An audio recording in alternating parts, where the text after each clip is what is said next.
Hey there, it's Mike Langford, and today I want to talk to you about the importance of specialization in your business, or at least the appearance of specialization in your business.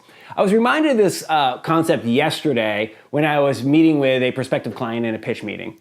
And looking at their website and some of their marketing materials, we all agreed around the table that there was definitely a need to work on the content, right? The presentation of the firm and the individual advisors at the firm to their prospective clients, right? To really let people know that they specialize more broadly in one specific type of situation that a client, a prospect may find themselves in, and that individual advisors within the firm may have a lane where it's a little further segmentation of people who would be experiencing that type of an event in their lives, right? I don't give away too much, right? Hope to win their business. Anyway, so here's the deal.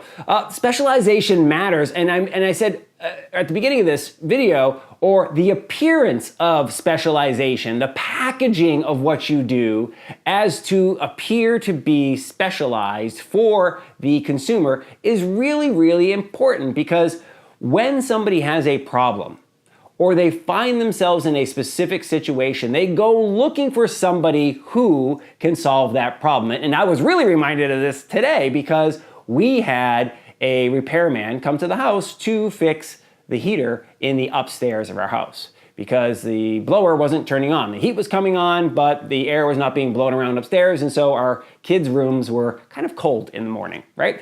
And heat here in Austin, when it goes below 50 degrees, is kind of a big deal. And last night it was like 30 degrees, and I think tonight it's going to be 20 degrees, which is really rare for Austin during this time of year, but we want to make sure our kids are nice and warm and toasty in their beds. So I digress, right? Who do you call when you have that problem, a heater problem? Do you call a handyman, a generalist? Do you call a general contractor? No, you call a specialist. You call an HVAC type of person who knows the ins and outs of heating units and how to get everything fixed so that it works. And that individual, when the heat's not working, can kind of charge whatever they want, right? They're getting the call. There's not going to be other calls. I'm not calling a handyman, right? They're getting the call because I have this problem. And their fee is not going to be haggled on too much. You might call 1, 2, 3, just kind of get a feel for like how much is it going to cost to come out. But by and large, you know, hey, look, I'm calling a specialist. They're going to come out and fix my stuff. Now, this came up in yesterday's meeting as well, because I love to tell the story of the Morgan Stanley advisor that I met years ago. And she was young, and I asked her about how is she so successful that she was in this President's Club meeting where advisors are making $1 million a year or more. And she told me, I like widows. So she specializes in serving widows, and none of those widows, because they're so happy, none of them ever questioned her fees. And we talked at length about this in the pitch meeting yesterday because it's so important. We are in a time now where pricing compression is continuing to happen within the industry, right? We see robo-advisors, we see big box financial services companies like Fidelity and Schwab's of the world pushing prices down, offering to do a lot of stuff for basically free for the customer, for the client. And if you want to stand out and maintain your ability to be profitable and continue to thrive in the industry and be able to charge a reasonable fee that'll keep you in this business, you have to specialize. Your client has to feel like you're specialized in serving them. Otherwise, they might be susceptible to going to a lower price. Now, I wrote an article about this not too long ago, a few months ago, on the Truelytics blogs. It's how to thrive during as prices continue to fall in the wealth management industry or something like that. I'll link it up here in the notes. But in that post, I really didn't talk about specialization. I did talk about adjusting your business model.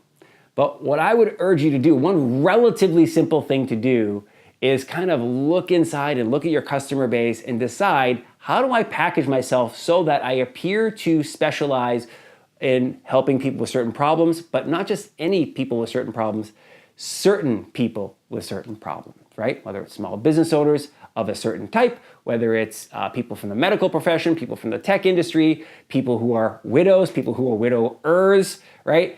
Pick a lane and package your offerings, package the language so that it is readily apparent that you service those people, okay?